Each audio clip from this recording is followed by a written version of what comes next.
Death of a Salesman, key quotes.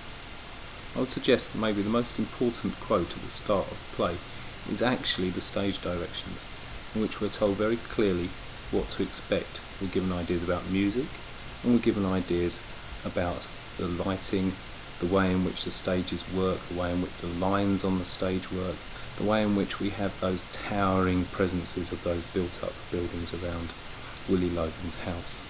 And also I think we have some idea of the way in which Willy moves at the very start, the way in which we know he's a very tired character. He's a very tired character who comes onto the stage and says, "I'm back." And of course, what we immediately realise is there was some doubt that he would return. There is some sense in which we're uncertain whether Willy Loman will actually get back home. Because of course, we soon realise as we read the play that he has been involved in many scrapes and dilemmas. He says to his wife, "I'm vital in New England." And we get this notion that he has a very clear idea of his own importance, which is undercut later on in the play when in fact he ends up having his job taken away from him. We find out that he's not even working on a salary, he's just working on commission. And at the end of his life, he ends up being thrown out of his own job. He says, work a lifetime to pay off a house. You finally own it, and there's nobody to live in it. And of course, Willy, at the end of the play, leaves Linda in this house alone. And she says, we're free at the end of the play, to an empty house, to an empty person, with nothing left at all, of course, but her to carry on living with the memory of Willy Loman around her. Willy's feelings for Biff obviously are very conflicted. On the one hand he says Biff is a lazy bum, on the other hand he says there's one thing about Biff, he's not lazy. And of course this ambivalence here about Biff is at the very, very centre of the play. Of course he dearly loves his son, but he realises the ideal of his son, what he wanted his son to be, and what he actually was, are two entirely different things. The Biff that won the touchdown at Ebbets Field is a long way from the Biff who can't hold down a job. He's the Biff that ends up stealing the pen and running down the stairs. He's the Biff that knows his dad's a fake and phony. He says to Linda in this first section, "You're my foundation and my support, Linda." This is very, very important. Many students underestimate the importance of Linda because, well, she doesn't seem to do very much, but she's there very much centrally in the whole of the play. She's the one that confronts her sons, she's the one that chooses her husband over her sons, and she's the one that has that great speech about Willy, reminding us that he is a true hero. We mustn't forget Linda when we're thinking about this play. When we move on to Biff and Happy, when they're upstairs listening to what's going on downstairs, we can see a very clear contrast. Of course, on the one hand you've got Biff, who's come back to the house, says, "Why does Dad mock me all the time?" And of course he looks down upon the idea of the 9-to-5 job, working in an office or working in some kind of shop, whereas Happy of course has embraced the American dream, has embraced Willy's ideals. But of course, as we find out later, he's only the assistant to the assistant, but he is the man who's going to stay and try and make Willy Loman's dream work. He also shares a rather sad or worrying aspect of his father's behaviour, and that is of course his womanising. "I went and ruined her," he says, "and to top it all I go to their weddings. I hate myself for it because I don't want the girl and still I take it." And here we feel that he is somewhat insincere. We don't really believe that he's hating himself for it. In fact, we wonder if Happy has any kind of emotion that runs that deep. When we move to the flashbacks, we start to see the complexities of what's involved.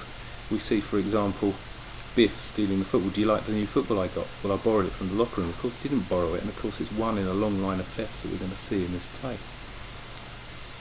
Charlie is not liked. Well, he's liked, but he's not well liked.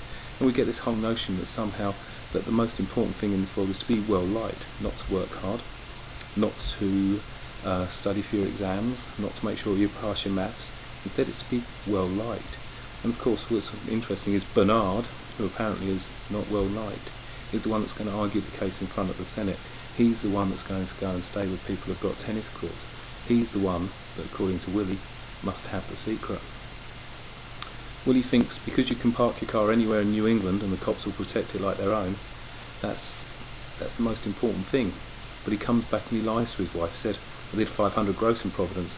And when Linda presses him still further, of course, He hasn't made 500 gross in Providence. In fact, he only just covers the bills again. And it's at this stage we start to find out there's more to Willy Loman. He gives his wife's stockings to his mistress. Willy says, I get so lonely. And then when he comes home, and of course he sees Linda mending the stockings, he says, I won't have you mending stockings in this house. And of course these contradictions, and these eruptions of behaviour, these eruptions of anger and disgust are what fuels Willy Loman. When Charlie comes over and plays cards, it all goes horribly wrong, doesn't it? Charlie says, you want a job? And he says, don't insult me.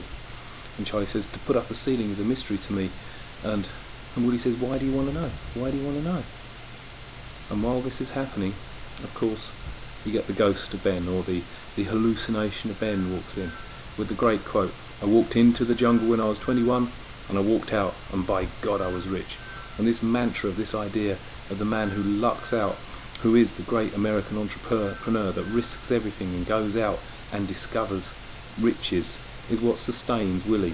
And also it gives him this idea that somehow if only he too had done that, he would now be successful. Happy constantly around this time, trying to fight for attentions. I lost weight, Pop, you notice? And of course then we see the dark side to Ben, of course, don't we, with the never fight fair with a stranger. And then Linda, towards the end of the scene, when she's talking to Biff, makes it very clear, and to Happy, makes it very clear that she loves this man. He is the dearest man in the world to me. And that he has got this rubber pipe down there that he has attached to the gas, and there is this concern that of course that one day Willy could go down and finally do the deed. And of course the end of the scene is the end with Biff standing there watching the stars and thinking about the future, thinking about what it is that he's going to do to try and make things better.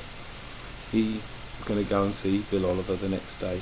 He's going to apparently relive the moment in his past where he takes the right turn this time and he makes a success of himself, built upon this childish dream that Happy and him are going to go round the country playing sport outside and people are going to pay for this privilege. Of course it's a ridiculous dream, but of course Willy thinks it's a marvellous idea, and he snaps at Linda when Linda tries to tell or interrupt what's going on, because Willy here, he wants to control this moment. He wants to present to the boys that he knows what to do.